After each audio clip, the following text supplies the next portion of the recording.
Les crédits de test doivent être disponibles pour effectuer et obtenir les résultats FNO. Un crédit de test sera déduit lorsqu'un nouveau test sera commencé. Si le bouton de nouvelle tentative est actif immédiatement après l'exécution d'un test, un test répété peut être effectué sans utiliser de crédit de test supplémentaire. Le bouton réessayer sera grisé si un test répété n'est pas disponible et qu'un nouveau test doit être démarré. Un test peut être répété dans les cas suivants sans soustraire un crédit de test. Après le premier test acceptable et dans les 4 minutes suivant le test précédent. Après le deuxième test acceptable, et dans les 4 minutes suivant le test précédent si les 2 premiers tests ne sont pas reproductibles à 10%. Si le test n'a pas été accepté et qu'aucun résultat n'a été affiché. Pas plus de 3 tests acceptables sont autorisés lorsque la fonction de répétition est utilisée.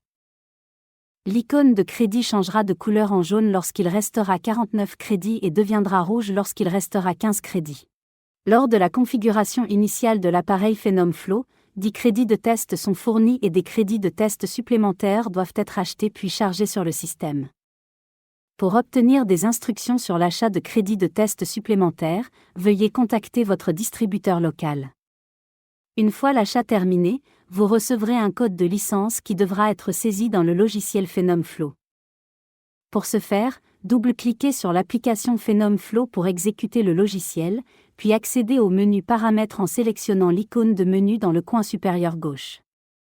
Accédez à l'onglet Licence. Vous pouvez également cliquer sur l'icône Crédit de test depuis l'écran d'état pour accéder directement à l'onglet de licence. Saisissez le code de licence avec des tirets et sélectionnez Valider. Un message de réussite apparaîtra si la licence est valide et le nombre de licences de test achetées sera désormais chargé sur l'appareil PhenomFlow. Le logiciel vous indiquera si la licence n'est pas valide ou si le code a déjà été utilisé. Veuillez contacter votre distributeur local ou appeler le numéro de téléphone du support technique de MGC Diagnostic disponible dans l'onglet Assistance du menu Aide.